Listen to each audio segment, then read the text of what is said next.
திருவே போற்றி, மாரியம்மன் திருவடிகள் போற்றி, அருள் மாறி உலகுக்கெல்லாம் அருள்கின்ற அன்னை மாறி பொருள் கோரி வருவோர்க்கெல்லாம் பூர்த்தியாய் கொடுக்கும் மாறி இருள் நீங்கி ஒளியை எங்கும் இருந்திடச் செய்யும் மாறி தருமாறி தொழுதோம் என்று தமிழ் தருவாய் மாறி எல்லாம் உள்ள மாரியம்மன் திருவடி போற்றி, திருக்கையிலாய பரம்பரை போற்றி, சம்பந்த சரணாலயடிகள் திருவடிகள் போற்றி, திருக்கோயில் பரம்பரை அறங்காவலர் அவர்களுக்கும் செயலர்களுக்கும் ஆன்மீக பேருடைய தலைவர் இங்கே வருகிறது நம்மோடு அமர்ந்திருக்கின்ற நல்லாசிரியர் திருமதி கலாவதி சிவசண்முகம்மா அவர்களுக்கும் திருக்கோயில் சிவாச்சாரியர்களுக்கும் அலுவலர்களுக்கும் அடியார்களுக்கும் வணக்கம் சொல்லி வகுப்பை தொடங்கலாம். தெய்வச் சேக்கிழார் திருவடிகள் போற்றி. நாம் பூசலார் நாயனார் புராணம் நிறைவு செய்துட்டோமா? நிறைவு செய்தாச்சு. அடுத்து நாம் பார்க்க வேண்டியது மங்கையர்க்கரசி அம்மையார் புராணம். மன்னிய சீர் மறை நாவர் நின்ற ஊர் பூசல் வரிவளையால் மாணிக்கும் நேசனுக்கும் அடியேன். இந்த பகுதி பார்க்க திருத்தொண்ட தொகையில் 11வது மந்திரம். மங்கையர்க்கரசி யாருக்கு? எல்லாம் ஒப்பில்லாத அரசியும் எம் தெய்வமும். மங்கையருக்கு எல்லாம் அரசியாக இருக்கிறாங்க, ஒப்பில்லை. மங்கையர்க்கரசியாரை மங்கையருக்கெல்லாம் அரசிங்கிறார் சேக்கிழார். எம் தெய்வமுங்கிறார். அதாவது ஒரு நாயனாரை யாருன்னு சொல்கிறாரு? தெய்வம்னு சொல்கிறார். என்ன காரணம்னா சைவ சமயத்தை வளர்த்ததுனால. இதனால் சேக்கிழாருடைய சைவ சமய பற்று தெரியுது. சைவ சமயத்தின் மேல் இருந்த பற்றால் மங்கையர்க்கரசியாரை யாருன்னு சொல்கிறாரு? தெய்வம் அப்படிங்கிறார். சோழரின் குலக்கொழுந்து, சோழ குலத்தில் பிறந்ததுனால சோழரின் குலக்கொழுந்தை போன்றவரும், வளையலை அணிந்த பெருமை உடையவர். மானி என்றால் பெருமைன்னு அர்த்தம். செந்தாமரை மலரில் இருக்கின்ற லட்சுமி போன்றவரும், அதாவது மகாலட்சுமிக்கு சமம்ங்கிறார் யார? மங்கையர்க்கரசியார் போன்றவரும், பாண்டிய நாட்டை ஆளும் பாண்டியனின் குலத்துக்கு உண்டான பழியை போக்கிய தெய்வமும். பாண்டிய மன்னன் சைவ சமய நெறியில் இருந்து நழுவி வழுவி சமண சமயத்துக்கு போயிட்டார். மங்கையர்க்கரசியார் இல்லைன்னு சொன்னால் பாண்டியன் அந்த பழியிலிருந்து என்ன செஞ்சிருக்க முடியாது? மீட்டிருக்கவே முடியாது. மங்கையர்க்கரசியார்னால தான் பாண்டிய மன்னன் சமணத்திலிருந்து சைவத்துக்கு என்ன செய்ய முடிந்தது? வர முடிந்தது. அதை சொல்லுகிறார். பெரிய தமிழ்நாட்டுக்கு வந்த இடரை எங்களுடைய பெருமானான சீர்காழி தலைவரின் அருளால் போக்கி தமது பொங்கும் ஒளியை தரும் திருநீற்றை பரவச் செய்தவரை போற்றுவோரின் திருவடியை எம்மால் போற்றப் பெறுவதாம். கடைசியில் சொல்கிறார் சேக்கிழார், மங்கையர்க்கரசியாரை யார் போற்றுறாங்களோ அவங்க திருவடியை நான் போற்றுறேங்கிறார் சேக்கிழார். பாருங்கள், மங்கையர்க்கரசியார் மேலே அவருக்கு எவ்வளவு மதிப்பு பாருங்கள். மங்கையருக்கு தனி அரசி, அதாவது மங்கையர்களுக்கெல்லாம் ஒப்பில்லாத அரசி என்று சொல்லுகிறார். அதாவது அதனுடைய பொருள் என்னென்னா, பெண்களுக்கெல்லாம் தலைமையாக இருப்பவர் மங்கையர்க்கரசியார், பெண்களால் பின்பற்றப்பட வேண்டியவர் மங்கையர்க்கரசியார்னு அர்த்தம். ஒரு பெண் என்றால் ஒரு தமிழ்நாட்டு பெண்ணாக இருந்தால், இப்படி ஒரு சூழல் இருந்தால் மங்கையர்க்கரசியார் போல் செயல்படணும். தான் வாழுகின்ற நாட்டில் தன்னுடைய சமயம் பின்பற்றப்படாத போது அதை நிலைநாட்ட என்ன செய்யணும்? அதற்கான முயற்சிகளை எடுக்கணும். இப்போ நம்ம சமூக அமைப்பில் நாம் எப்படி இருக்கிறோம்னா, இறை வழிபாடுங்கிறது நாம் நம்முடைய அன்றாட தேவைகள் நிறைவடைந்தால் வழிபாடுன்னு முடிச்சுக்கிடுறோம். நமக்கு தேவையேண்ட நம்ம இன்றைக்கி சாமிகிட்ட என்ன வரம் கேட்கணுமோ கேட்டோம், சாமி வரம் தந்தது, வேள்விகள் நடந்தது கலந்து கொண்டோம், திருவிழா நடந்தது கலந்து கொண்டோம், நவக்கிரகங்களுக்கு பரிவாரம் பண்ணோம், அதோடு நம்முடைய கடமை முடிஞ்சிட்டுங்கிறதுல ஒரு தப்பும் கிடையாது, அதில் ஒரு தப்பும் கிடையாது. ஆனால் அந்த சமயம் நல்லா இருக்கணும், கோயில் நல்லா இருக்கணும் அப்படின்னு நினைக்கிறது இன்னொரு நிலை இருக்குதல்ல. இப்போ நம்ம வீட்டிலையே தான் நல்லா இருந்தால் போதும்னு ஒரு சகோதரர் இருப்பார், குடும்பத்தில் எல்லாரும் நல்லா இருக்கணும்னு ஒரு சகோதரர் இருப்பார், குடும்பத்தில் என்ன வந்தாலும் முன்னிற்பார். இப்போ யாரால் அந்த குடும்பம் மேல் வருகிறது? அப்போ அந்த சமயத்துக்கு அவங்க தேவைங்கிறது சேக்கிழாருடைய எண்ணம். ஒரு தமிழ்நாட்டில் பிறந்த பெண்ணாக இருந்தால் சிவநெறி நல்லா இருக்கணும், சமய வழிபாடு நல்லா இருக்கணும், சைவம் நல்லா இருக்கணும் என்று நினைக்கிறதுனால பெண்களுக்கெல்லாம் தலைவர்னார். எங்கள் குலதெய்வங்கிறார். மங்கையர்க்கரசியார் என்ன சொல்கிறாரு? எங்களுக்கு குலதெய்வங்கிறார். எங்கள் குலதெய்வம். சேக்கிழாருக்கு சைவ சமய பற்று ரொம்ப அதிகம். யாரெல்லாம் சைவத்துக்கு பணி செய்கிறார்களோ அவங்களெல்லாம் ரொம்ப நேசிப்பார். அதில் மங்கையர்க்கரசியாரை அப்படி நேசிக்கிறார். வளவர் திருக்குலக்கொழுந்து, வளவர்னா சோழர்கள்னு அர்த்தம். சோழர் குடும்பத்தில் பிறந்த குலக்கொழுந்து, அந்த குலத்துக்கு கொழுந்து. ஒரு செடி அந்த கொழுந்தினால் தான் வளர்கிறது. ஒரு செடி அதனுடைய வளர்ச்சி எதில் தான் இருக்குது? கொழுந்தில் தான் இருக்குது. சோழர் குலமே வளர்ச்சி அடைந்தது இந்த மங்கையர்க்கரசியார்னால தான். நம்முடைய மரபில் என்ன இருக்குது? நம்முடைய தமிழர் மரபில் ஒரு பெண்ணால் பிறந்த வீடு பெருமை அடைய வேண்டும், புகுந்த வீடு பெருமை அடைய வேண்டும். இது தமிழர் மரபில் கட்டாயம். இதை மங்கையர்க்கரசியார் செய்தார் என்பதற்காகத்தான் முதல்ல பிறந்த வீட்டை சொல்கிறார். முதலில் எதை சொல்கிறாரு? பிறந்த வீட்டை சொல்கிறார். மங்கையர்க்கரசியார்னால பிறந்த வீடு நன்றாக இருந்தது. அதைத்தான் முதல்ல சோழர்களை சொன்னார். செங்கமல வளவர் திருக்குலக்கொழுந்து வளைக்கை மானி, மானின்னா பெருமை உடையவள், வளைக்கைனா வளையல் அணிந்தவள்னு அர்த்தம். வளையல் அணிதல் என்பது நம்முடைய மரபில் மங்கள அடையாளம், மங்களத்திற்கான அடையாளம். வளையல்ங்கிறது நம்ம நினைக்கிற மாதிரி ஒரு நகை கிடையாது. அது எதற்கான அடையாளம்? மங்களத்திற்கான அடையாளம். வளைகாப்பு அதெல்லாம் நிறைய வச்சுருக்கிறோம், மரபுகள் நமக்கு இருக்குது. அதனால் மங்களத்திற்கான ஒரு அடையாளத்துக்காக எதை சொன்னார்? வளையல் அணிந்திருக்கிறாள். இந்த பெண் வளையல் அணியக்கூடாது அப்படின்னா அதற்கான மரபு வேறு உண்டா இல்லையா? அந்த இதில் சொல்கிறேன். செங்கமல திருமடந்தை, அதாவது தாமரையில் இருக்கக்கூடிய மகாலட்சுமின்னு தான் சொல்கிறார் சேக்கிழார். உரையாசிரியர் தான் மகாலட்சுமி போன்றவள்ங்கிறார். சேக்கிழார் யாராகவே பார்க்கிறார்? மகாலட்சுமியாகவே பார்க்கிறார்.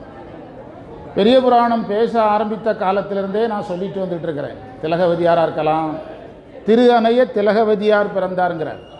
திலகவதியார் பிறந்தபோது திருநாவுக்கரசர் புராணத்தில் திரு அணைய திலகவதியார் பிறந்தார். அங்கே மகாலட்சுமி போல தான் அங்கேயும் சொல்கிறார்.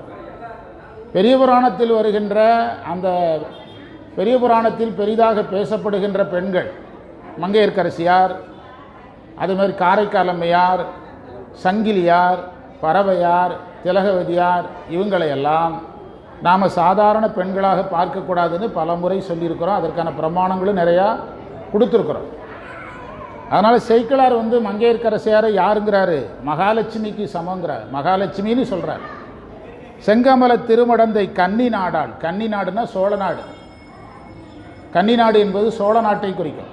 கன்னி நாடாள் தென்னர்குல பழிதீர்த்த தெய்வ பாவை, பாண்டிய நாட்டை ஆளும் பாண்டியரின் குலத்துக்கு உண்டான பழியை, தென்னர் குலம்னா பாண்டியர் குலம், தென்னர் பாண்டியர்.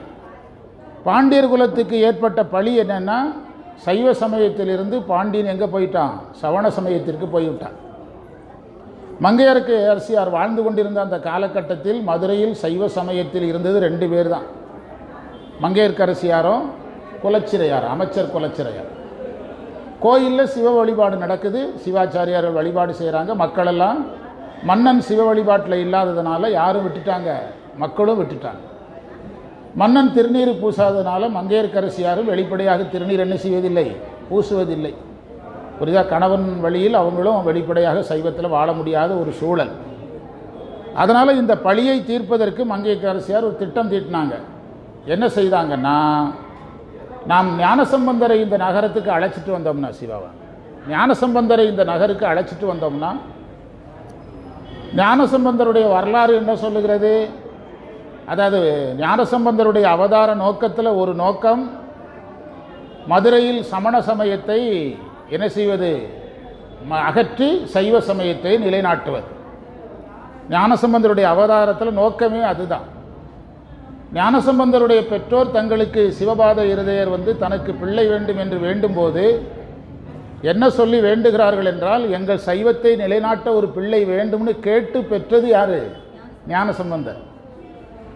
அதனால் மங்கையர்க்கரசியார் என்ன நினைக்கிறாங்கன்னா, இந்த நேரத்தில் நம்ம ஞானசம்பந்தரை மதுரைக்கு கூப்பிட்டு வந்தோம்னா சமணத்தை அகற்றி சைவத்தை நிலைநாட்டுவாங்க என்று அவர்கள் நினைக்கும் பொழுது, திருஞான சம்பந்தர் எங்கே இருக்கிறாரு? திருமறை காட்டில் கதவு திறக்கிற அந்த அற்புதத்தை செய்துவிட்டு அங்கே இருக்கிறார். அப்போது குலச்சிறையாருடைய ஆட்கள் அங்கே போய் அழைக்கிறாங்க. இந்த மாதிரி மங்கையர்க்கரசியார் மூலமாக, குலச்சிறையர் மூலமாக நாங்கள் என்ன செஞ்சுருக்கிறோம்? அழைக்க வந்திருக்கிறோம், நீங்கள் மதுரைக்கு விஜயம் செய்யணும்னு என்ன செய்கிறாங்க? அழைக்கிறாங்க திருஞான சம்பந்தரை. அதில் என்ன இருக்குது? திருஞான சம்பந்தரை அழைத்தாருங்கிற இடத்துல நம்ம நிறுத்திடுவோம். நம்மால் கதை சொல்கிறோம் அப்படி தான் சொல்லிகிட்டு இருக்கிறான். அங்கே அந்த சமணர்களை அகற்றணும்னா ஒரு குருவருள் வேண்டும்ங்கிறது அதுக்கு அர்த்தம். அதை எடுத்து சொல்கிறது கிடையாது. நாம் சமணர்களை அகற்றணும்னா யார் வேணும்? குருவருள் வேணும். குருவருள் யாருடைய அருளாக வருகிறது? ஞான சம்பந்தராக வருகிறது. ஞானப்பால் குடித்தா அவர் வேணும். இல்லைன்னா அங்கே சமணர்கள் 1-2 சமணர்கள்னால் பரவாயில்ல, 8000 பேர். எத்தனாயிரம் பேர் மதுரையில் இருக்கிறாங்க? 8000 பேர் இருக்கிறாங்க. 8000 பேரை இவர் எதிர்கொள்ளணும். அப்போது இங்கே வந்து மது அதில் ஒரு 3 சகோதரிகள் நின்று பேசுகிறாங்க. கொஞ்சம் அவங்கள அந்த பக்கமாக கொஞ்சம் பேசும். அவங்க கத்தும்போது நம்ம கத்த வேண்டி இருக்குது. ஏற்கனவே எல்லாம் எதுக்கு? அப்போது என்ன சொன்னோம்? ஞானசம்பந்தர் திருஞான சம்பந்தரை அழைக்கிறாங்க. அதற்கு அவர் சம்மதம் தெரிவிக்கிறார். திருநாவுக்கரசர் எதிர்ப்பு தெரிவிக்கிறார். ஏன்னா சமணர்களுடைய கொடுமைகள் எல்லாம் யார் பார்த்தவர்? ஆமாம், அவருக்கு சுண்ணாம்பு காலவாயில் அவரை அடைத்திருக்கிறாங்க, விஷம் கொடுத்துருக்குறாங்க, யானை எல்லா கஷ்டங்களையும் பார்த்ததுனால நாடும் கோளும் சரியில்லை, வேண்டாங்கிறார். அப்போ திருநாவுக்கரசர் என்ற ஒரு பெரியவர் சொல்லிட்டாருங்கிற ஒரே காரணத்துக்காக, அந்த திருநாவுக்கரசர் சொன்னதுக்காக ஞானசம்பந்தர் பாடியது தான் வேயிறு தோழிபங்கன் என்ற கோளறு பதிகம். திருநாவுக்கரசர் சொன்னதுக்காக பாடினது தான். பாடிட்டு அதாவது சிவபெருமானுடைய அருள்னால நம்ம பாதுகாப்பாக இருப்போம்னு அவர் கிளம்புறார். ஞானசம்பந்தர் புறப்படும் போது திருநாவுக்கரசர் நான் கூட வர்றேன்னு சொல்கிறார்.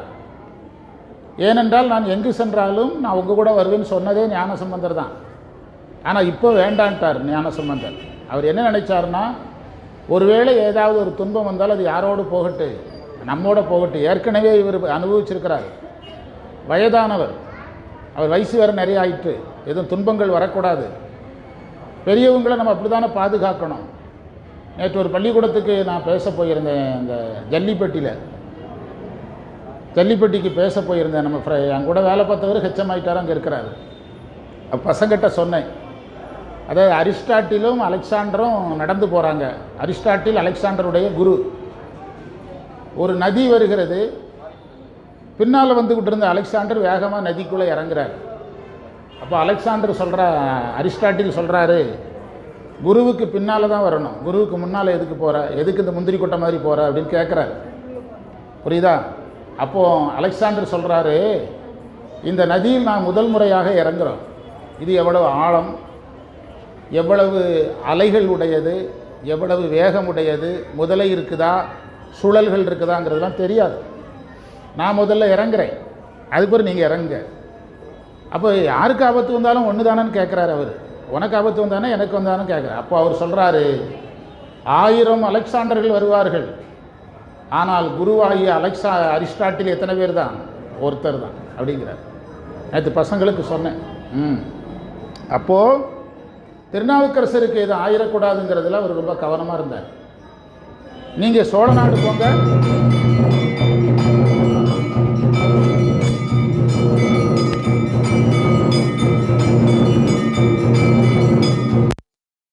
மாநகரத்திற்கு திருஞான சம்பந்தருக்கு அழைப்பு வருகிறது. அப்போது திருநாவுக்கரசர் சோழ நாட்டுக்கு பயணிக்கிறார். அப்போது அவர் பயணித்த தலம்தான் எந்த இடம்னா பழையாறை வடதடி. வாங்க சிவார்ப்பணம் அந்த சேர் வேணுமா? உட்காந்து சரி. அப்போது அவர் பயணித்த தலம் தான் பழையாறை வடதடிங்கிற தலம். ஞானசம்பந்தர் மதுரை, திருநாவுக்கரசர் பழையாறை வடதடி, அப்படி பயணிக்கிறார். எனவே அந்த எதற்கு தென்னர்குல பழிதீர்த்த தெய்வப்பாவைங்கிறதுக்கு சொல்லிகிட்டு இருக்கிறோம். சமண சமயத்தை ஒழித்தாருங்கிற ஒரே வார்த்தையில் சொல்லாமல் தென்னர்குல பழிதீர்த்த தெய்வப்பாவை மங்கையர்க்கரசினா என்னன்னு தெரியணுமல்ல. புரியுதா? சமண பகை தீர்த்தார் அப்படின்னு முடிக்கக்கூடாது. சரியா? அதனால் அதற்கு பிறகு மதுரைக்குள்ளே போய் பாண்டிய மன்னனை சந்தித்து பாண்டிய மன்னனுடைய எந்த நோயை நீக்கி, வெப்பு நோயை நீக்கி, இவர்கள் தங்கியிருந்த மடத்திற்கு அவங்க தீ வைக்கிறாங்க, அதையெல்லாம் சரி செய்து, பிறகு திருநீற்று பதிகம் பாடி, பிறகு மதுரையிலேயே அனல்வாதத்தில் ஈடுபட்டு புனல்வாதத்தில் ஈடுபட்டு சமணர்களை வென்று எந்த மதத்தை நிலைநாட்டுறாரு? இதற்கு மூல காரணம் யாரு? மங்கையர்க்கரசியார். மங்கையர்க்கரசியார் எவ்வளவு இதில் உறுதியாக இருந்தாங்கங்கிறதுக்கு ஒரு ஆதாரம் என்னன்னா, அந்த குலச்சிறையாற்ற மங்கையர்க்கரசியார் சொல்கிறாங்க, அதாவது இந்த ஞானசம்பந்தருக்கு ஏதாவது துன்பம் நேர்ந்தால் நாம் 2 பேரும் உயிரை விட்டுருவோங்கிறாங்க. அப்போனா அவங்க எவ்வளோ உறுதியாக இருந்திருப்பாங்க பார்த்துருங்க. திருஞான சம்பந்தரை நம்ம தான் மதுரைக்கு அழைச்சிருக்கிறோம். சமணர்களால் அவருக்கு எந்த ஆபத்து வந்தாலும் நம்ம 2 பேரும் என்ன செஞ்சிடலாம், உயிரை விட்டுடலாம். 2 பேரும் சேர்ந்து மொட்டை போடலைனாலும் நீ மொட்டை போட அதுக்கு எதுக்கு என்னையை சேர்க்குறான்னு கேட்போம். ஆனால் அந்த அம்மா சொன்னதுக்கு அவர் சம்மதிச்சார். இதுதான் ஒரு செயல் செய்கிறதுல மன ஒற்றுமைங்கிறதுக்கு இது ஒரு பிரமாணம். ஒரு செயலை செய்கிறதுல ஒரே மைண்டு திங்கிங்கில் என்ன செய்யணும், இருக்கணும், ஒரே ஃப்ரீக்குவன்சியில் இருக்கணும். அவர் அதுக்கு தயாராக இருப்பான்னு தைரியமாக யார் சொன்னாங்க? மங்கையர்க்கரசியார் தைரியமாக சொன்னாங்க. அதனால்தான் எங்கள் பிரான் சண்பையர்கோன் அருளினாலே தென்னவர்குல பழிதீர்த்த தெய்வப்பாவை எங்கள் பிரான், எங்கள் குலதை, எங்கள் தெய்வம் மங்கையர்க்கரசியார், எங்கள் பிரான் ஞான சம்பந்தருங்கிறார். அடுத்து பாருங்க, திருஞான சம்பந்தரை கொண்டு வர்றார். எங்கள் பிரான் சண்பையர்கோன், சண்பையர்கோன்னா திருஞான சம்பந்தர். சீர்காழிக்கு 12 பெயர்கள் இருக்கிறது. அதில் ஒரு பெயர் ஷண்பை. ஷண்பை என்பது இன்னொரு பேர். அந்த தலத்தில் இவர் தலைவர் போல வாழ்ந்ததுனால நம்முடைய சைவ சமய மரபு என்னன்னா, நம்முடைய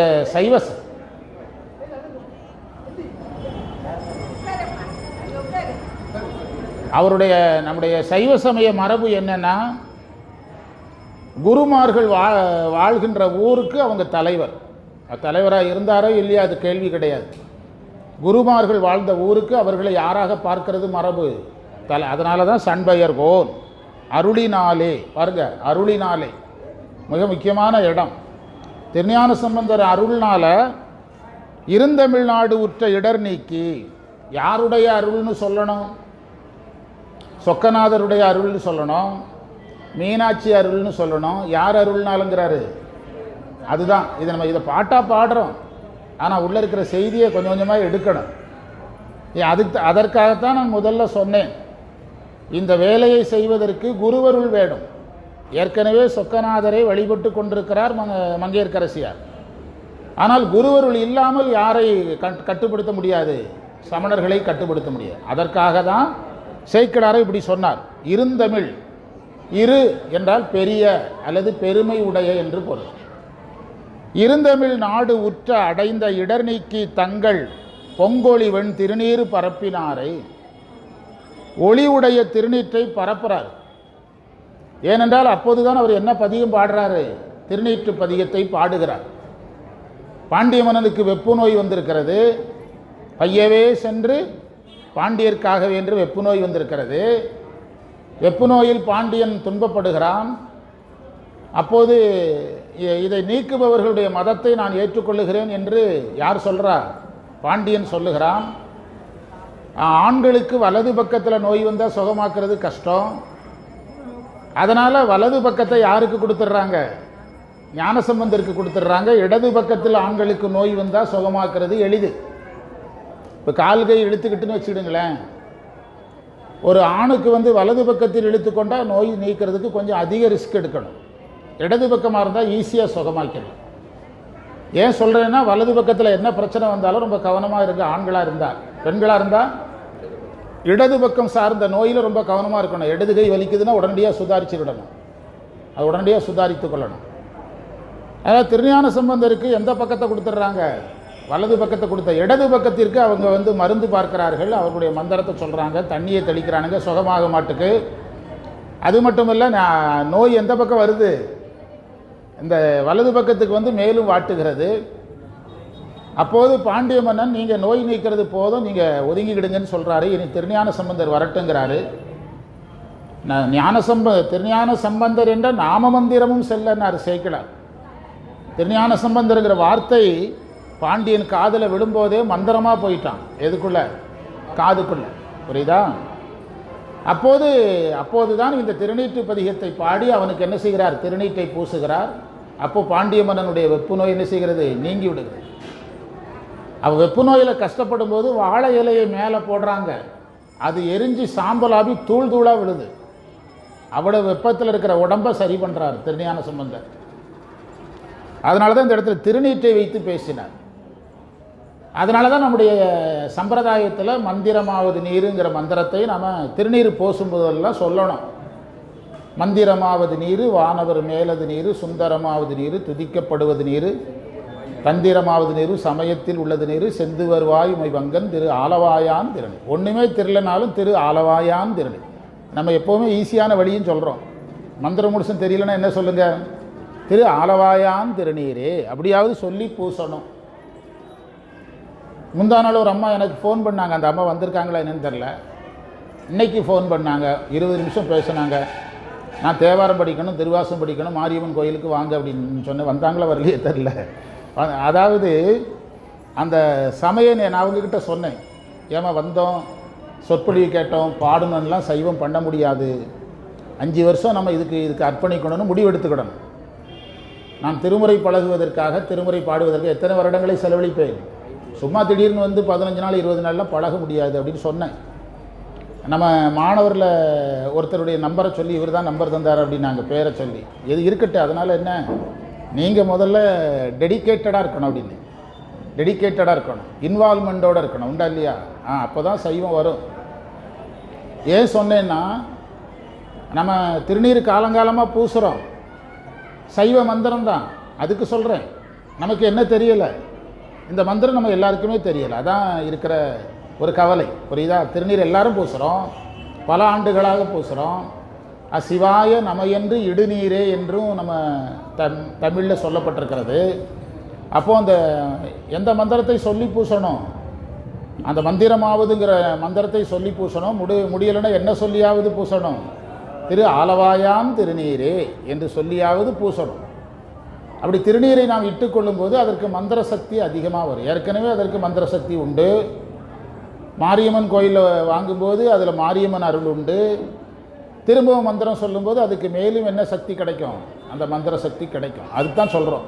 திருநீரை பூசும்போது திரு ஆலவாயாம் திருநீரே, ஆற்றல் அடல்விடையேறும் ஆலவாயாம் திருநீற்றை போற்றி புகழி நிலாவும் பூசுரன் ஞான சம்பந்தன் தேற்றி தென்னன் உடல் உற்ற தீப்பிணி ஆயின தீர. தீப்பிணி ஆயின தீரன்னு சொன்னதுனால தான் சொல்கிறேன். திருநீர் பூச பூச உடம்பில் இருக்கிற நோய், உயிரில் இருக்கிற நோய், எல்லா நோயும் போயிடும். தீப்பிணி ஆயின தீர சாற்றிய பாடல்கள் 10 வல்லவர் நல்லவர் தாமே. அந்த பதியத்தை பாடு, நீ நல்லவராயிரலாம் அப்படிங்கிறார். நல்லவர் தாமே என்றார். அதைத்தான் திருநீர் பரப்பினாரை போற்றுவார் கடல் எம்மால் போற்றலாமே. கடைசியில் அழகாக முடித்தார். சொல்கிறாரு, யாரெல்லாம் இந்த திருநீற்று பதிகத்தை போற்றுகிறார்களோ அவங்க திருவடியை நான் போற்றுவதற்கு தயாராக இருக்கிறேன். அவர்களுடைய திருவடியை போற்றி சொல்வதற்கு நான் தயாராக இருக்கிறேன். யார் சொல்றா? சேக்கிழார் சொல்றார். அடுத்த மந்திரம் பூசுரர் சூளாமணியாம். அதாவது சூளாமணி என்றால் தலைவர்னு அர்த்தம். சூளாமணி என்றால் தலைவர். சூளாமணி என்ற நகை தலைக்கு மேலே சூடக்கூடியது. தலைக்கு மேலே சூடக்கூடிய அந்த நகை நகைகளிலெல்லாம் சிறந்ததாக இருந்தால் தான் எங்கே சூடுவாங்க? அதனால் பூசுரர் என்றால் அந்தணர்கள் என்று அர்த்தம். அந்தணர்களால் தலையில் சூடிக்கொள்ளக்கூடியவராக இருந்தவர் யாரு? திருஞான சம்பந்தர். பூசூரர் சூளாமணியாம் புகழி வேந்தர். சேக்கிழார் பாருங்க, அந்த சீகாழி பேரையெல்லாம் மாற்றி மாற்றி சொல்கிறார். இப்போ சண்பைனாரு, இப்போ என்ன சொல்கிறாரு? புகழிங்கிறார். அந்த 12 பெயர்களை வாய்ப்பு கிடைக்கிற இடங்கள்லாம் சொல்கிறார். புகழி வேந்தர். நான் ஏற்கனவே சொல்லிட்டேன், நம்முடைய குருமார்கள் எந்த ஊரில் பிறந்திருந்தாலும் அவருடைய பிறந்த ஊருக்கு யார் வேணாலும் ராஜாவாக இருக்கலாம். ஆனால் சைவ சமயப்படி அவர் தான் யார்? ராஜா. இப்போ நம்ம சன்னிதானத்தை என்ன சொல்கிறோம்? ராஜதானி அப்படி தானே சொல்கிறோம். சிவராஜதானி. ஆதீனத்துக்கு என்ன பேர்? சிவராஜதானி. செங்கோல் எல்லாரும் கொடுக்க முடியுமா? ஏன் ஆதீனம் கையால் வாங்குறாங்க? அவங்க அருளாட்சி செய்கிறாங்க. அருளாட்சி செய்பவருடைய கையால் வாங்கினா பொருள் உலக ஆட்சி சரியாக நடக்கும். உண்டா இல்லையா? அதனால தான் அந்த குருமார்கள் தான் முதன்மைப்படுத்தப்பட்டிருக்கிறார்கள் நம்முடைய சம்பிரதாயத்தில். ராமாயணமாக இருக்கட்டும், மகாபாரதமாக இருக்கட்டும். மகாபாரதம் பேசிகிட்டு இருக்கிறோம் கனியூர் பக்கத்தில் வஞ்சிபுரங்கிற ஊரில். 7 நாள் சொற்பொழிவு முடிச்சாச்சு. இனி சனி ஞாயிறு திங்கள் 3 நாள் போகணும். சுபாஷ் ஐயா கொடுத்த ஒரு வாய்ப்பு. அவர் அவருக்கு சில பணிகள், அவர் கையை காட்டினா வேலை செய்ய பலர் காத்திருக்காங்க. ஆனால் நம்மக்கிட்ட அந்த வாய்ப்பை என்ன செய்தார், கொடுத்தார். அது பெரிய, அதுதான் இப்போ குருமார்கள் நம்ம மேலே வைக்கிற நம்பிக்கை தான் வாழ்க்கை. அதில் மகாபாரதத்தில் வந்து நம்ம படிச்சிருப்போம், கேட்டிருப்போம். ஆனால் இப்போ நம்ம பேசுகிறதுக்காக என்ன செய்ய வேண்டியிருக்குது, வரிக்கு வரி படிக்க வேண்டியிருக்குது. நேற்று கோயிலில் உட்காந்து படிச்சுட்டு தான் இருந்தேன். நான் என்னுடைய சொற்பொழிவு முடிஞ்ச பிறகு படிச்சுட்டு தான் இருந்தேன். படிக்க வேண்டியது இருக்கிறது. இன்றைக்கும் உட்காந்து படித்தேன். கொஞ்சம் வேகமாக படிக்க வேண்டியிருக்குது இனிமேல். ஏன்னா நாள் குறைவாக இருக்குது, 3 நாள் தான். எவ்வளவு தர்மங்கள் அதில் நான் ஒரு தடவை இங்கே பேசுகிறேன். மகாபாரதம் எங்கே பேசலாம், இங்கேயே பேசலாம். மகாபாரதம் பாதி நேரம், பெரிய புராணம் பாதி நேரம், திருவாசகம் பாதி நேரம், 1.5 மணி நேரம். புகழிவேந்தர் போனக ஞானம். போனக ஞானம்னா என்ன பொருள்? இப்போ நாம் ஞானத்தை கற்கிறோம், அவர் ஞானத்தை குடிச்சிட்டார். போனகமாக உண்டல் பாடி திருவாசகத்தில் வருதா? இதான் ஞானத்தை சாப்பிட்டுட்டார். யார்? ஞான சம்பந்தர். அதனால் போனக ஞானம்னு ஒரு ஞானம். பொழிந்த புனித வாக்கால் தேசுன்னா ஒளி என்று பொருள். தேசனே தில்லையில் கூத்தனே, தேசுன்னா ஒளி. சமஸ்கிருத வார்த்தை, அது சமஸ்கிருத மந்திரங்களில் தேஜஸ் என்று வரும். தேஜஸ்வினாவதி தமஸ்து, தேஜஸ்னா ஒளி. தேசுடைய பாடல் வரும் தவத்தினாரை, அதாவது நம்முடைய சைவ மரபில் ஒரு புதிய மரபு இருக்கிறது, நமக்கு தெரியாத ஒரு மரபு. பாடல் பெற்ற தலம் எல்லாருக்கும் தெரியும். பாடல் பெற்ற அடியார்னு ஒன்று இருக்குது. பாடல் பெற்ற அடியார். இந்த மங்கையர்க்கரசியார் யார்? பாடல் பெற்ற அடியார். யாரால் பாடப்பட்டவர்? ஞானசம்பந்தரால் பாடப்பட்டவர். குலச்சிறையாரையும் மங்கையர்க்கரசியாரையும் சேர்த்து ஒரு பதிகத்தில் பாடுறார். ஒரு மந்திரத்தில் மங்கையர்க்கரசியார், ஒரு மந்திரத்தில் குலச்சிறையார், ஒரு மந்திரத்தில் மங்கையர்க்கரசியார், ஒரு மந்திரத்தில் குலச்சிறையார் என்று மந்திரங்கள் தோறும் வைத்து பாடியிருக்கிறார். மங்கையர்க்கரசி வளவர்கோன் பாவை வரிவளை கைமடமானி பங்கைய செல்வி பாண்டிமாதேவின்னு பாடுறார். அந்த பதிகத்தை பூபால ராகத்தில் பாடுவாங்க. பூபால ராகம் கர்நாடக சங்கீதத்தில், தமிழில் வந்து புறநீர்மை பண். அதை எதற்காக நான் இங்கே சொன்னேன்னா, அது சொன்னதுக்கு ஒரு காரணம் இருக்கிறது. என்ன காரணம்னா, அந்த அந்த பதிகத்தை அவர் பாடிய நேரம் அதிகாலை நேரம். மதுரையில் அதிகாலை நேரத்தில் பாட வேண்டிய பண்ணது அது கரெக்டாக ஞானசம்பந்தர் புறநீர்மை பண்ணில் பாடுறார். நம்ம வந்து போற்றி என்பாள் முதல் ஆகிய பொருளே அப்படின்னு பாடுறோம்ல, அதே மாதிரி இதை பாடுறோம். மங்கையர்க்கரசி வளவர்கோன் பாவை அப்படி பாடணும். எவ்வளவு நுட்பங்கள் இருக்குன்னு பார்த்துடுங்க. பெரிய புராணத்திலும் சரி, திருமுறையிலும் எவ்வளவு நுட்பங்கள் இருக்குன்னு தெரிஞ்சிடுங்க. போனமாக பொழிந்த புனித வாக்கால் தேசுடைய பாடல் வரும் தவத்தினாரை, தவம் உடையவர்ன்ட்டார். தவம் என்பதற்கு நம்ம பலமுறை விளக்கு நேற்று கூட சொன்னோம், வஞ்சிபுரத்தில் நேற்று கூட சொன்னோம். தவம்னா நம்ம பயங்காட்டி வச்சுட்டோம். நம்ம சமயத்துறையில் நாம் செய்த தவறே என்னதுன்னா, இந்த மாதிரி பயங்காட்டினது நாங்கள் தான். மைக்கில் பேசுகிறவங்க தான் எல்லா குற்றத்துக்கும் பொறுப்பு. என்ன காரணம்னா, இப்போ ஒருத்தர் ஒரு பெரிய தொழிலில் ஜெயிக்கிறாருன்னு வச்சுக்கிடுங்க. எனக்கு அவர் மாதிரி ஜெயிக்கணும்னு ஆசை இருக்குது. அவர்கிட்ட போய் கேட்குறேன், சார் நான் இதில் ஜெயிக்கணும், ஒரு வழி சொல்லுங்கள். இந்த மாதிரி ஆசையெல்லாம் வச்சிடக்கூடாது, இது எல்லாருக்கும் ஆகாது, இது செய்கிறதுக்குன்னே பிறந்தவேனா, நீ வேணா ஒன்று செய்ய, கம்பெனியில் ஒரு வாட்ச்மேன் வேலை போட்டு பாரு, அல்லதுன்னா ஏதோ கேட் கீப்பர் வேலை போட்டு தரேன்னு பாரு, யாராகணும்னு ஆசைப்படாத. இப்படி சிலர் இருப்பாங்க. சிலர் பார்த்தீங்கன்னா, தம்பி அது என்ன பெரிய ஒரு ரகசியம் கிடையாது, 10 நாள் நம்ம கூட இரு, எல்லாம் சொல்லி தந்துடுறேன், ரா மெட்டீரியல் எங்கேருந்து வருது, இம்போர்ட் எங்கே, எக்ஸ்போர்ட் எங்கே, எல்லாம் சொல்லி தந்துடுறேன், பிஸ்னஸ் செய்ய, நான் வேணாலும் எல்லாம் தர்றேன் அப்படி சொல்கிறவங்களும் இருக்காங்க. எங்கள் துறையில் நான் சொல்கிற ஆள் 1% தான் இருக்காங்க. புரியுதா? உனக்கு ஒன்றுமே புரியாது. நம்மகிட்ட புதுசாக ஒரு மாணவர் வந்திருக்கிறார் டீச்சர், அடுத்த வாரம் கூப்பிட்டு வர்றோம். இன்றைக்கி எங்கே போனாருன்னு தெரியல, வந்திருக்கிறாரு. அவர் பிஸ்னஸ் மேன், அதனால நினச்ச நேரம் வர முடியாது. அவர்கிட்ட இவர் தான் கூப்பிட்டு வந்தார், கிருஷ்ணசாமி. ரொம்ப உருக்கமாக நல்ல மனிதராக இருக்கிறார், நல்ல மனிதராக இருக்கிறார், எப்போதும் நல்ல மனிதராக இருக்கிறார். சரியா?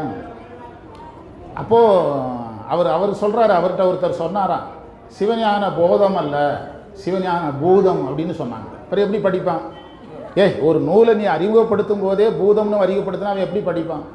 இப்படியே நம்ம ஆட்கள் மைக்கை பிடிச்சி பயங்காட்டி பக்தினா ஒரு பயம் வர்ற அளவுக்கு பண்ணிட்டாங்க.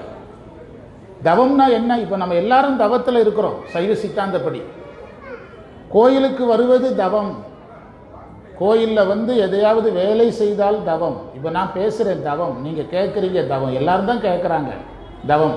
இதில் வந்து தியானம் பண்ணால் தவம். கோயிலில் வந்து மாரியம்மனை நினைத்தால் தவம்.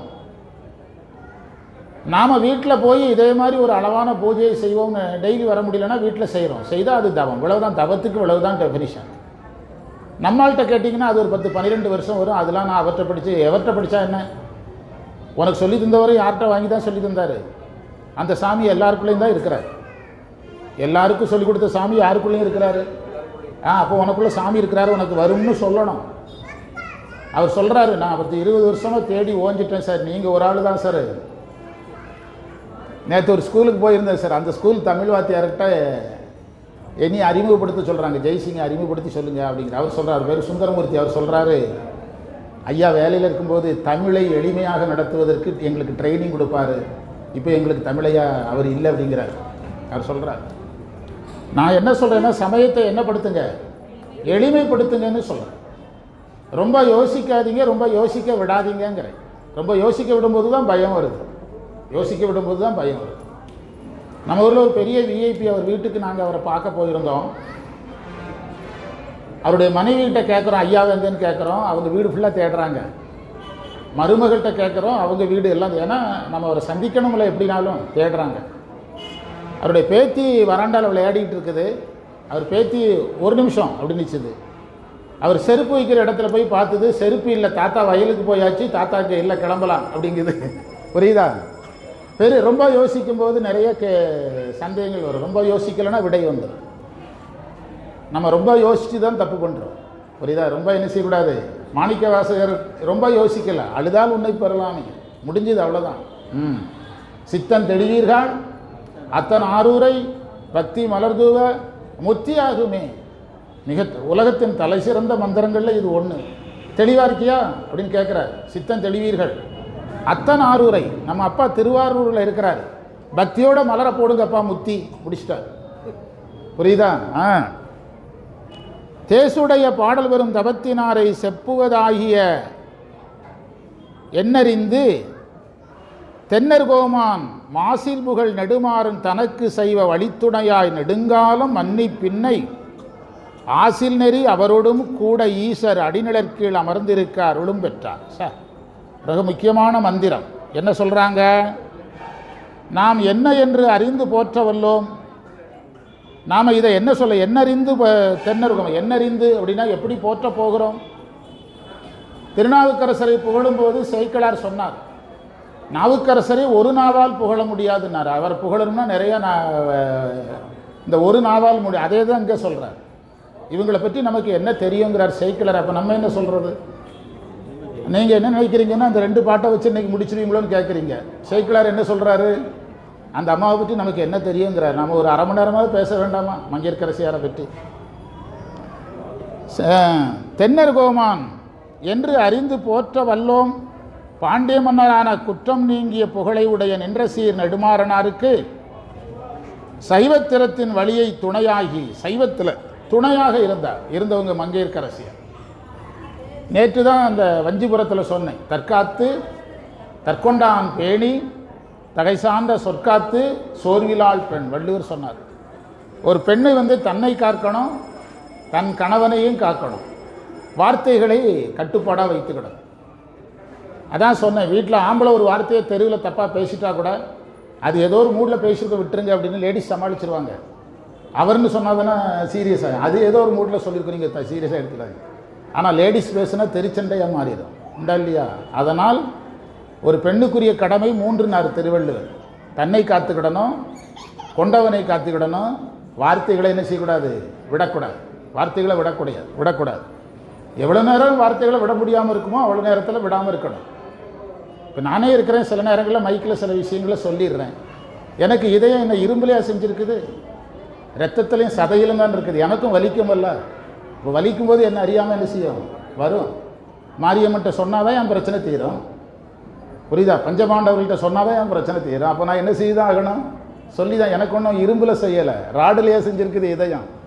அப்போ வலிக்கும் போது நம்மளை அறியாமல் சொல்லி முடிஞ்ச அளவுக்கு நம்ம என்ன செய்யலாம், வார்த்தைகளை காப்பாற்றலாம். அவ்வளோ முடிஞ்ச அளவுக்கு காப்பாற்றலாம். தனக்கு சைவ வழித்துணையாய் நெடுங்காலம் மன்னினா நிலைத்துன்னு அர்த்தம். பின்னை ஆசில் நெறி அவரோடும்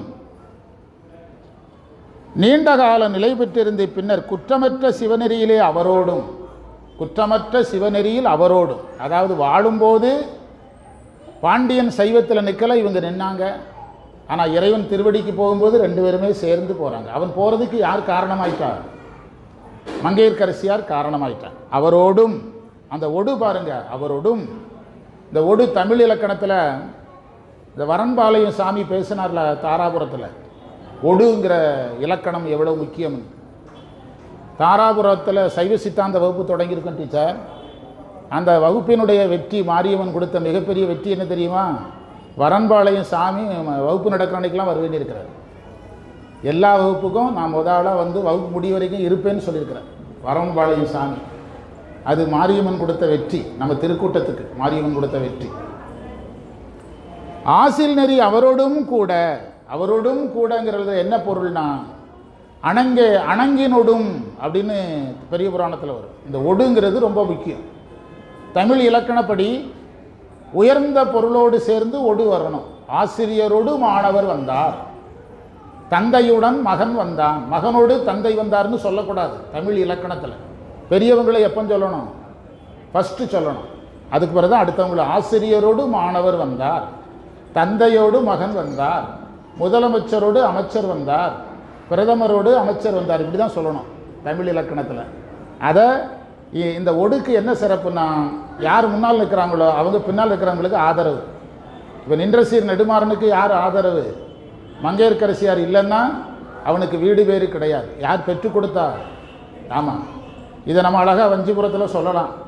அதை நின்றசீர் நெடுமாறன் வீடு பெறுவது வரைக்கும் யார் உதவி செய்கிறார்? மங்கையர்க்கரசியார் உதவி செய்கிறாங்க. கூட ஈசர் அடிநிழற்கீழ் அமர்ந்திருக்க அருளும் பெற்றார், அருளும் பெற்றார். அழகான வார்த்தை.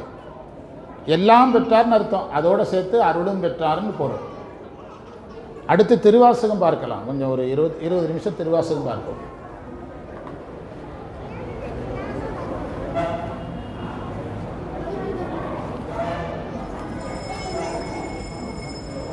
திருவாசகத்தில் புணர்ச்சி பத்து நிறைவா? புணர்ச்சி பத்தில் எத்தனை மந்திரம் இருக்குது? கடைசி மந்திரம்.